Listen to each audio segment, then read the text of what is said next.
सुधा जी के इकलौते बेटे कृष्णा की शादी खूब धूमधाम से मिताली के साथ संपन्न हुई। अब सुधा जी की तीव्र इच्छा हो रही है कि साल भीतर ही मिताली बहू की गोदहरी हो जाए और वो एक पोते की दादी बन जाए, वंश आगे बढ़े। माता रानी की कृपा से सुधा जी की मनोकामना बहुत जल्द पूर्ण भी हो गई, यानी मिताली बहू माँ बनने वाली है। एक सुबह सुधा जी ने अपने बेटे से कहा, कृष्णा, आज तुम ऑफिस से छुट्टी लेकर मिताली बहू को डॉक्टर के यहाँ चेकअप के लिए ले जाना। मैंने अपॉइंटमेंट ले लिया है। कृष्णा ने कहा, मम्मी, मिताली के इस महीने के तो सारे टेस्ट करा चुका हूँ, अब किस लिए डॉक्टर के पास जाना? आज खास जांच करवानी है। सुधा जी ने बेटे कृष्णा को जवाब दिया। खास जांच मतलब? अभी बताती हूँ, कहकर सुधा जी ने बहू मिताली को भी अपने पास बुलाया और कहा, देखो कृष्णा और मिताली, मैं एक बात साफ कह देती हूँ कि मिताली बहू के पलोठी का लड़का ही होना चाहिए। इसलिए तुम लोग जाओ और जांच करवाओ कि मालती बहू के गर्भ में लड़का है या लड़की। अपनी माँ सुधा की बात सुन कृष्णा अवाक रह गया। उसने कहा, मम्मी, हमें इस बात से कोई फर्क नहीं पड़ता कि हमारे लड़का होगा या लड़की, जो भी हो, बस स्वस्थ हो। दूसरी बात, लिंग जांच करवाना अब कानूनन अपराध हो गया है। कृष्णा की बात सुन सुधा जी ने कहा, अब कानून की सीख मुझे मत दो, 4 पैसे खर्च करो, सब पता चल जाता है। दूसरी बात कि तुम्हें लड़का लड़की सब मंजूर होगा, मगर मुझे पहला पोता ही खिलाना है। बस मैंने कह दिया और मुझे कुछ नहीं सुनना। कृष्णा अपनी माँ की जिद से हैरत में पड़ गया। उसने पूछा, मम्मी, लिंग परीक्षण में बेटी होने का पता चला तो क्या? सुधा जी ने सपाट लहजे में बहुत ही निष्ठुरता से कहा, तुरंत अबॉर्शन करा देना। अबॉर्शन? मिताली का सर्वांग कांप उठा और उसने अपने पेट को कसकर पकड़ लिया। मम्मी, आप अजन्मी बच्ची की हत्या करने को कह रही हो। कृष्णा ने अपनी मम्मी को जताना चाहा कि वो क्या कह रही हैं। इसमें कोई हत्या वाली बात नहीं है, डॉक्टर्स का काम ही यही है, जो कहा है वो करो।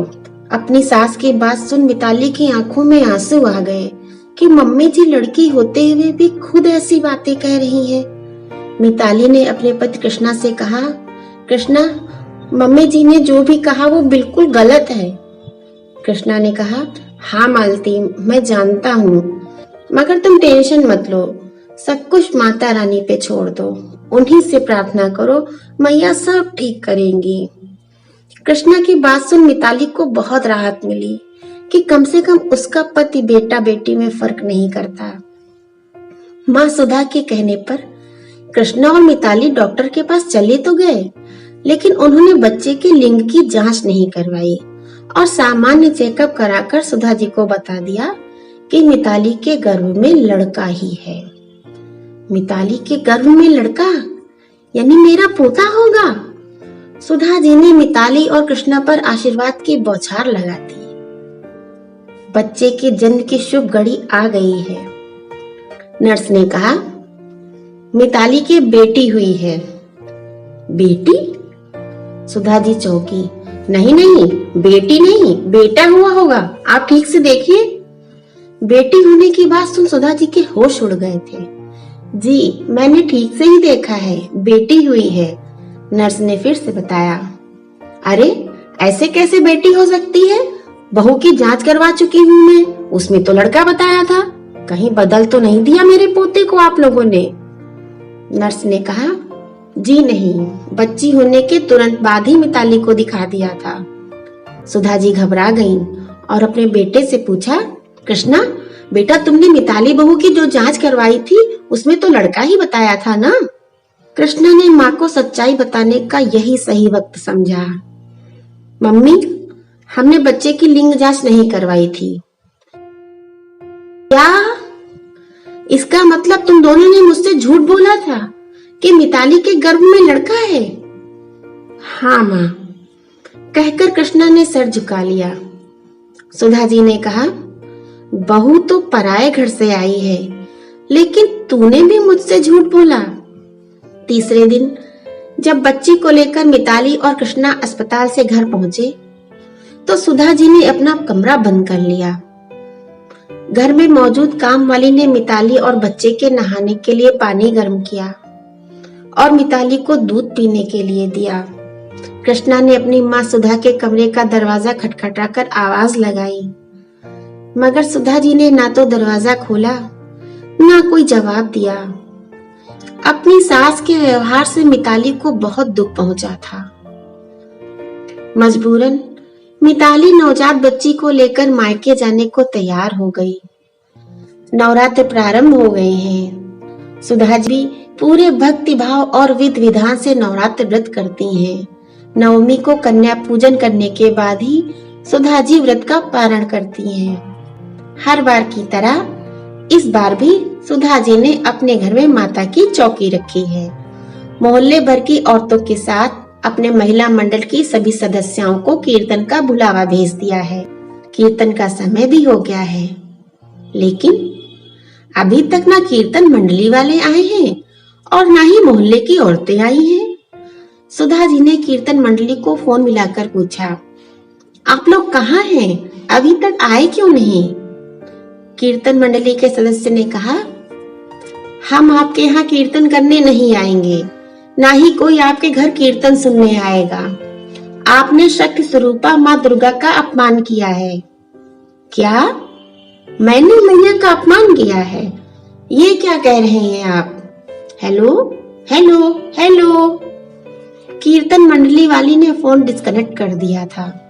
सुधा जी ने झट से अपनी महिला मंडल की अध्यक्षा मिसेस साहनी को फोन मिलाया और सुधा जी उनसे कुछ पूछ पाती उससे पहले ही मिसेस साहनी ने कहा, सुधा जी, हमारे ग्रुप से कोई भी सदस्य आपके यहाँ कीर्तन में नहीं आएगा। अगर कीर्तन में नहीं आएंगी तो ये मैया जी का अनादर होगा, सुधा जी ने कहा। मिसेस साहनी ने हल्का सा हंसते हुए व्यंग्यात्मक स्वर में कहा, सुधा जी, हम पर इल्जाम लगाने से पहले जरा खुद के गिरेबान में झांक कर देखिए, आपको पता चल जाएगा कि माता रानी का अनादर हम कर रहे हैं या आपने किया है। सुधा जी ने तुरंत कहा, मैंने कभी माता रानी का अपमान नहीं किया। आप में से जिस के यहाँ भी माता रानी का कीर्तन हुआ है, मैं आई हूँ। रात भर चलने वाले जागरण में भी पूरी हाजिरी लगाई है।